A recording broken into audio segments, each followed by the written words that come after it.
Good afternoon, everyone, and welcome to another episode of Business Spotlight. Very exciting episode today. I'm sitting down with Jessica Kimber from RecX Recruitment. Welcome, Jessica. Thank you. Very good to have you here. So tell us a little bit about your business. When did you start it? What does it do and who does it serve? Yeah, okay, awesome. Thank you, Steve. So my business is called RecX Recruitment. We are a rec-to-rec recruitment agency. We finalized that after a fair bit of fine-tuning, to be honest. So when I first launched, we weren't all about rec-to-rec, but what we noticed is there was a real candidate shortage in the market, particularly around COVID, where a lot of people on their visas got sent home to their home countries.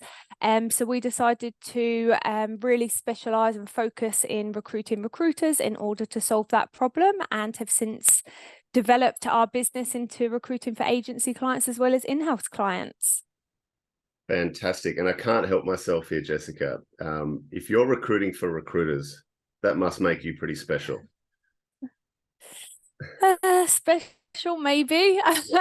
It definitely makes us unique. I think a lot of people on the outside of recruitment don't quite understand recruitment to recruitment. Or my friends say, so why can't an agency fill their own roles if they are recruiters? So it's a little bit different, but yeah, it works because there's such a shortage of candidates. Yeah, it must do. It must do if you've had the success you've had. So I've noticed you in particular have a particular way of going about marketing yourself. How have you done that so far? Yes, I'm a big believer in personal brands. So I'm not sure if you follow me on LinkedIn and you've seen a lot of my posts, but I focus very heavily on building my personal brand. And the reason I do that is I've studied marketing, so I understand a bit of what goes into it, and basically the different metrics behind what makes a successful profile. And what I've noticed is that with personal branding, you actually get a lot more results. It generates more revenue, people trust you more. And being a small business owner, and predominantly just myself at the moment, with help of others who technically aren't employed by RecX, what that means is that the personal brand was more important to me than an employer brand. So I very much focused on my tone of voice and getting my name out there as opposed to the RecX name, because in the recruitment world, people work with people and ultimately they work with me and not the brand behind that. So yeah, personal brands work very well for me in the last couple of years. Yeah, fantastic. And so small business owners out there who haven't gone down this channel, what advice would you give them to, like, where could they explore how to do it?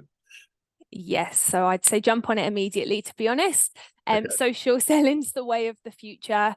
Cold calling, and I mean, if anybody watching this is a recruitment dinosaur like I am, with 15 years recruitment experience, we used to flick through different systems and different notes and just call people one-on-one. But the problem with that is that your time is limited and you're only able to reach a certain amount of people per day, per week, per month. There's a cap on that.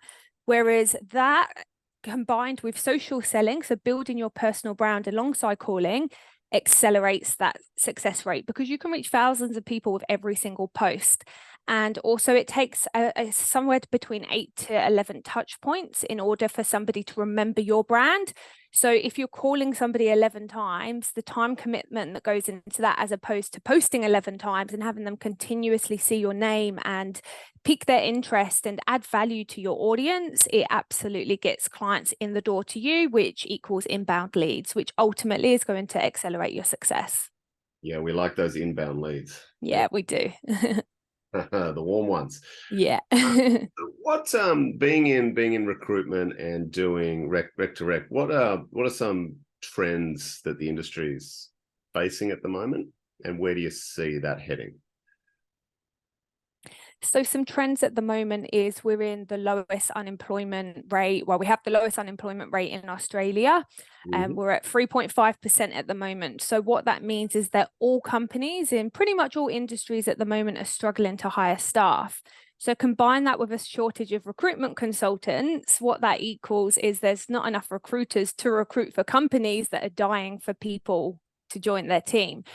So it's almost become a bit of a skill within itself to be able to hire talent. It's not a case of putting job adverts up anymore and just hoping and waiting that talent comes to you. It's all about getting out there and networking and influencing people and really building that brand within your space. So there's definitely that trend in terms of like companies who are not able to hire themselves, so they're needing the resources and somebody to take that away from them, because it's a massive time burden as well. So I'd say that's probably the main trend. The other one is automation and technology is just taking over. I mean, ChatGPT, I use it for all sorts at the moment, just like a lot of other companies as well. And again, that sourcing process of finding candidates, the initial point of contact, reaching out to them, asking qualifying questions is now being done by AI, and it's being done by bots. So what that's meaning is that our jobs are really changing into a people-focused position where we have to influence, negotiate, and really understand the core motivations behind our clients and our candidates in order to make that match, because it's really changing at the moment, the industry. Yeah, fascinating. So what you're saying is, when it used to be easy, so it was more of a I guess selection process. Now we have to be an attractor as well as a business. Oh, yeah, absolutely. Yeah. So the attraction process is, you know, how you would generate leads if you were to sell a product for your business or a service for your business, and you have the funnel. At the top is where it's almost that awareness stage. You need to put candidates through that funnel, because if you're not attracting them and you don't have a strategy behind that, you can't just hope they're applying online, because with a 3.5% unemployment rate, candidates, they're not scrolling on job boards all day. So you're just attracting such a very small percentage. So you need to be out there. Yeah. Great advice. And it's it almost has to be a core competency now. You either have it in or you outsource. Yes. Absolutely. Now, Jessica, speaking of outsourcing, I know that you're a big proponent of it, small business. I am. Yeah, tell us about your approach to delegating or getting outside help. Yeah, awesome. I actually have no employed staff that work for Rex Recruitment, which I know is a little bit different to what most other agencies would do, or to be honest, most companies, they'll want to hire and grow their team as soon as possible. I chose not to, and the reason I chose not to is because when I was setting up, I actually outsourced a lot. So just trial and error with setting up my website, my YouTube videos, my thumbnails, populating my database. And what I then realized is that I can pay for results as opposed to time. So I started thinking, okay, well, maybe I'm onto something here. If I don't have to train somebody, coach them, mentor them, pay for office space, all of these different areas that comes with an employee, I thought, well, I can, at least that way, I can actually just fast track my results. I can pass it over to somebody to do what they're best at and then pay them for an end result. And I do that pretty much anything and everything within my business at the moment. I have people help me with all sorts of different things, but I don't have any staff members. And do you see and I love that habit, just to delegate straight away. Yeah. And your choice to outsource, an interesting one, and I hope people are resonating with that, because it's not often a go-to, and it should be. Is there a ceiling to this for you and your growth? Is there a point where you'd have to bring someone in? Absolutely. I am actually hiring at the moment for a candidate manager, because in Australia, so that communication side of things is very important. And I do think that needs to be in-house. But tasks such as administration tasks, creating YouTube thumbnails, editing my videos, I don't need somebody full-time for that. I also don't need to pay somebody in Australia a wage, like a full-time Australian wage, to go through LinkedIn and add people to talent pools. That data entry administration task, I think, can be outsourced. All you need to do is set targets, and somebody who's already good at doing that and they're already competent in that area, they do what they're they get to do what they're best at, and that's generate results. They want to get paid, so they give you 110%, and then you get an end result out of that with very minimal effort. Excellent. Great articulation there. And one thing we know is that entrepreneurs, to be successful, need to keep growing. How do you go about, or what's your approach to your own self-development? Yes, so I'm very big on personal development in many different facets. I do a lot of reading. I'm actually reading, I've got my book here actually, Sell Like Crazy. I'm not sure if you've heard of this book. Oh, no way. I just happen to have it on the desk. This is actually not planned. How funny. I'm reading this at the moment. It's what do you think of it?